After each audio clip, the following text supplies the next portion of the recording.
வணக்கம். நான் சாரா பேசுறேன். கவிஞர், பாடலாசிரியர். கிராமத்தினுடைய எல்லையில் சில தெய்வங்களின் கோவில்கள் இருப்பது ஏன்? நம்ம கிராமத்துல வீடுகள் எல்லாம் முடிந்து வயல்வெளி தொடங்கக்கூடிய இடத்துல ஒரு சிறிய கோவிலோ, இல்லன்னா சாமி சிலையோ நம்ம நிச்சயமா பார்த்திருப்போம். இது வெறும் கோவில் கிடையாதுங்க. அந்த ஊரினுடைய, அந்த கிராமத்தினுடைய ஒரு பாதுகாப்பு அரண். சரியா? ஒரு பாதுகாப்பு அரண். அப்படின்னு நம்முடைய முன்னோர்களால் நம்பப்பட்ட இடம்.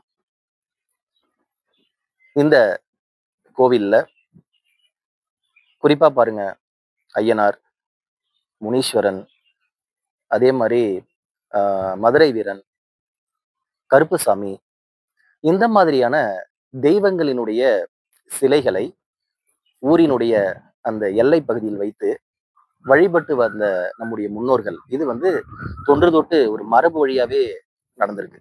இன்னைக்கும் பாருங்க நம்ம கிராமங்கள்ல நிச்சயமாக ஊரினுடைய எல்லையில் காவல் தெய்வம் நிச்சயமா இருக்கும். ஒரு சின்ன கோவில் இருக்கும். இல்லைன்னா ஒரு சாமி சிலை இருக்கும்.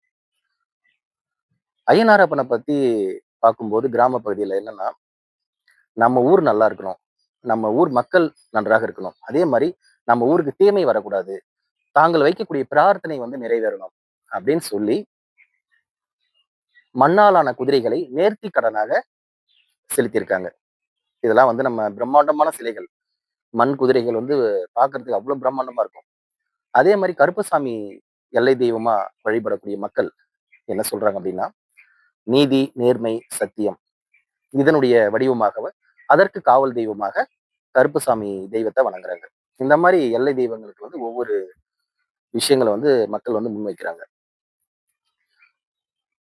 இன்னைக்கு வந்து நவீன வாழ்க்கை எவ்வளவு மாறி இருந்தாலும் சரி, நவீன வாழ்க்கை எந்த அளவுக்கு மாற்றங்கள குடுத்தாலும், கிராம பகுதியில இருக்கக்கூடிய இந்த எல்லை தெய்வங்களும், அதனை சுற்றி இருக்கக்கூடிய அதாவது இந்த காவல் தெய்வங்களும், அதனை சுற்றி இருக்கக்கூடிய நம்பிக்கைகளும், நம் மண்ணினுடைய பண்பாட்டையும், நம் முன்னோர்கள் வாழ்ந்த வாழ்க்கையை வந்து நமக்கு அந்த மரபு வழி வாழ்க்கையை நமக்கு நினைவுபடுத்திக்கிட்டே இருக்கும்.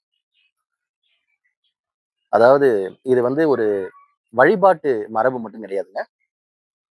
நம்ம ஊரை காக்கக்கூடிய தெய்வம் நம்மை காக்கும். இதுதான். இதுதான் இந்த கிராம மண்ணினுடைய அழகு. சரி. உங்க கிராமத்துல இருக்கக்கூடிய எல்லை தெய்வங்களினுடைய பெயர்கள நீங்க கமெண்ட்ஸ் சொல்லுங்க. நன்றி.